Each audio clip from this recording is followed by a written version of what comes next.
Hello everyone. आज का हमारा टॉपिक है सपोर्ट एंड रेजिस्टेंस के ऊपर। क्या हम लोग मार्केट में सपोर्ट एंड रेजिस्टेंस को कैसे ड्रॉ करें, किस टाइम फ्रेम में ड्रॉ करें, और कैसे हम मार्केट को अपने सपोर्ट एंड रेजिस्टेंस के साथ काम कर सकते हैं। मार्केट में एक बड़ी खास चीज होती है, दो किस्म के इंडिकेटर कहा जाता है, लीडिंग इंडिकेटर, लैगिंग इंडिकेटर। बड़ा एक खास कुलिया है ये, कि कुछ इंडिकेटर होते हैं जो आपको लैगिंग बता रहे होते हैं, यानी मोमेंटम के बाद बता रहे होते हैं। कुछ होते हैं मोमेंटम से पहले बता रहे होते हैं, जिसको आप प्रोबेबिलिटीज के अंदर ऐड करते हो। बेसिकली लैगिंग, मैं जो कहता हूँ लैगिंग के हिसाब से, वो लैगिंग ये नहीं होता कि आपकी मार्केट जो गुजर गई है वो शो करा रहा है। लैगिंग बेसिकली ये होता है कि अगर आपके जो लैगिंग इंडिकेटर है वो अगर आप लगा लें, यानी आपका RSI, आपका स्टॉच, ये लैगिंग इंडिकेटर्स में आते हैं। आपका MACD ये लीडिंग इंडिकेटर में आता है। आपका support and resistance, one of the most favourite pivot point, support and resistance, ये आपके दोनों लीडिंग इंडिकेटर्स में आते हैं। अब मैं आपको एग्जांपल के तौर पे दिखाऊं तो यहाँ से अगर मैं दिखाऊं, अगर मैंने एक इंडिकेटर लगा रहा हूँ कि MACD का, ये MACD का मैंने एक इंडिकेटर लगा दिया है जो मेरे लिए लीडिंग इंडिकेटर है। उसके साथ मैंने एक इंडिकेटर लगा रहा हूँ अपना स्टॉच, स्टॉच का, स्टॉच ऑसिलेटर, ठीक है। ये एक लैगिंग इंडिकेटर है। एंड पिवट पॉइंट आप कर लो। पिवट पॉइंट बेसिकली आपको डेली की क्लोजिंग का बताता है कि आपकी डेली की क्लोजिंग इधर हुई है तो नेक्स्ट डे पे आपकी पिवट पॉइंट, आपकी रेजिस्टेंस वैल्यूज, आपकी सपोर्ट वैल्यूज क्या होंगी। जैसे कि अब मैंने अगर डेली पे जाऊंगा सबसे पहले, और मैं अपनी एक रेजिस्टेंस लाइन लगा लूंगा यहाँ पे, और मैं इसको अच्छे तरीके से अपना कर लेता हूँ, यानी I like to black in white chart. मैंने इसको ये शो दे दिया। अब बेसिकली मेरे पास मार्केट पे दो चीजें होती है, या तो अगर आपकी रेजिस्टेंस है, आपकी सपोर्ट है, इसके डिफरेंट नेम्स भी हैं, जैसे कि आप कह लें कि आपकी मार्केट का जोन कौन सा है, ठीक है, और आपकी मार्केट का जोन के साथ साथ आपकी सप्लाई एंड डिमांड क्या है। तो ये supply and demand basically it's very similar support and resistance. अब जैसे मेरे पास ये आ गया एक रेजिस्टेंस एरिया, और ये मैंने एक बार लगा दिया जोन एरिया के तौर पे, विच शोज मी कि ये मेरे पास एक सप्लाई एरिया है।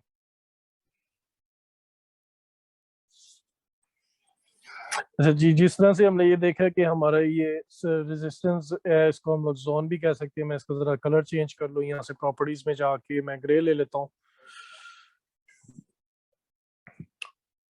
ओके, ये मेरा रेजिस्टेंस जोन आ गया, ये मेरी सपोर्ट जोन आ गया। अब इन जोन को हम लोग सप्लाई जोन भी कह सकते हैं, और यहाँ से डिमांड जोन भी कह सकते हैं। और जैसे ये MACD हमें बता रहा है कि मार्केट मार्केट का अभी थोड़ा सा बुलिश मोमेंटम आ रहा है, तो एक ये लीडिंग इंडिकेटर के तौर पे कह सकते हैं, क्योंकि ये दो कैंडल्स को मर्ज करता हुआ बता रहा है कि मार्केट का जो मोमेंटम है वो ऊपर की तरफ जा रहा है। अब स्टॉक जो है वो ओवरसोल्ड एरिया में बता रहा है, कि इसका मतलब कि छोटा टाइम फ्रेम जो है वो सेल लेने की कोशिश कर रहा है। तो अब हम लोग H4 पे चलते हैं, तो जैसे देख रहे हैं कि बड़ी प्यारी जगह पे उसने रिजेक्शन दी है। जो हम लोगों ने डेली पे अपनी रेजिस्टेंस लाइन बनाई थी, जोन एरिया बनाया था, परफेक्ट एंगल के ऊपर मैचअप कर रहा है। तो इसको मैं इस तरीके से भी आइडेंटिफाई कर सकता हूँ कि ये मेरा रेजिस्टेंस एरिया है, ये मेरा रेजिस्टेंस एरिया है, या ये मेरा सप्लाई जोन एरिया है, ठीक है। और नीचे में मैं इसको सपोर्ट भी कह सकता हूँ, और प्लस मेरा डिमांड एरिया भी है। डिमांड एरिया कैसे, जैसे मार्केट में यहाँ पे सपोर्ट पड़ी, डिमांड आई, तो मार्केट यहाँ से अपने मोमेंटम को ऊपर की तरफ लेके चल गई। यहाँ पे उसने नीचे फेंका, यहाँ पे उसने नीचे फेंका, यहाँ पे वो नीचे फेंक रहा है। यहाँ से ऊपर गया, डिमांड आई, ऊपर चला गया, ऊपर से सप्लाई नीचे आ गया। सो इट्स मीन कि ये support is equal to demand, और resistance is equal to supply area. तो अगर मैं यहाँ से देखना चाह रहा हूँ तो मेरी मार्केट का जो व्यू है वो यहाँ तक मुझे लग रहा है वापस। तो इस पे मैं अपना यहाँ पे SL लगा के इस एरिया में इस एरिया में अपना एसएल ले सकता हूँ और इस एरिया में मैं अपना टीपी रख सकता हूँ। तो इस तरीके से मैं अपनी support and resistance, supply and demand, अब उनके साथ अपने जोन को देख सकता हूँ, उनके जोन को आइडेंटिफाई कर सकता हूँ। लेकिन एक चीज़ का खास ख्याल रखिएगा कि जब आप डेली पे, वीक पे, मंथ पे अपनी support and resistance line draw करते हैं या आप पीवी पॉइंट इंडिकेटर आप यूज करते हैं, तो उसके मद्देनजर रखते हुए आप मैनुअल ड्रा करते हैं, तो देखना जैसे ही आप डेली पे लगाएंगे तो it should be match in H4 and H1, H4 और H1 के अंदर उसका मैचअप होना चाहिए लाजमी, ताकि आपको मोर कंफर्मेशन मिले कि आपने वो लाइन बिल्कुल सही तरीके से ड्रॉ की है। ठीक है, तो जैसे आप ये देख रहे हैं कि यहाँ से मार्केट ने जब ऊपर गई, तो सिंपल वे में अगर उसने यहाँ से यहाँ तक बाय ट्रेंड पकड़ा है, तो यहाँ से अपना लो, हाई, फिर हाई का लो और एक हाई का हाई बनाया, हाई ब्रेक करती हुई गई है। और वहां से जब नीचे आई है तो ये लो का हाई और ये लो का लो। तो एक बड़ा प्यारा मार्केट ने अपना आपको साइडवेज भी दिया है, लेकिन अपने मोमेंटम के साथ वो हायर हाई और लोअर लो को फॉलो करते हुए गई है। जैसे छोटे में गई है वैसे बड़े में गई है। तो ये बहुत जरूरी है कि मार्केट की जो चाल है वो इस तरीके की होगी। ठीक है, जितना मर्जी टाइम फ्रेम हो, जैसा मर्जी टाइम फ्रेम हो, जैसी मर्जी मोमेंटम हो, मार्केट ने पैटर्न अपना यही रखना है।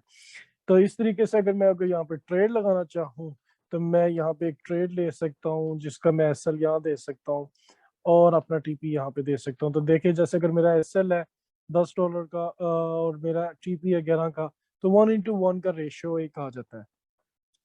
तो बहुत अच्छी ट्रेड मिलती है हमें, एक रिजेक्शन के साथ भी, छोटे एसएल के साथ भी। अगर आप इसका वेट कर ले कि मार्केट दोबारा यहाँ पे जाए, इसके पास पास जाए, तो एक एसएल छोटा हो जाएगा और टीपी बड़ा हो जाएगा। तो इस तरीके से हम अपना रिस्क एंड रिवॉर्ड को भी मेंटेन कर सकते हैं और अपनी मोमेंटम के साथ, अपने चैनल्स के साथ भी इस चीज के एनालिसिस करके मार्केट की डायरेक्शन के ऊपर नई प्रोबेबिलिटीज मैं प्लान कर सकते हैं कि कहाँ से हम लोगों ने चलना है। ठीक है guys, hope you like this video. अगर किसी का कोई सवाल है तो वो मुझे कमेंट में भी पूछ सकता है, या डिस्क्रिप्शन में मेरा टेलीग्राम का चैनल है और मेरा अपना टेलीग्राम का कॉन्टैक्ट भी है, आप लोग मुझसे वहां पे भी रब्ता कर सकते हैं। अपना बहुत ख्याल रखिएगा। Have a good day, bye bye.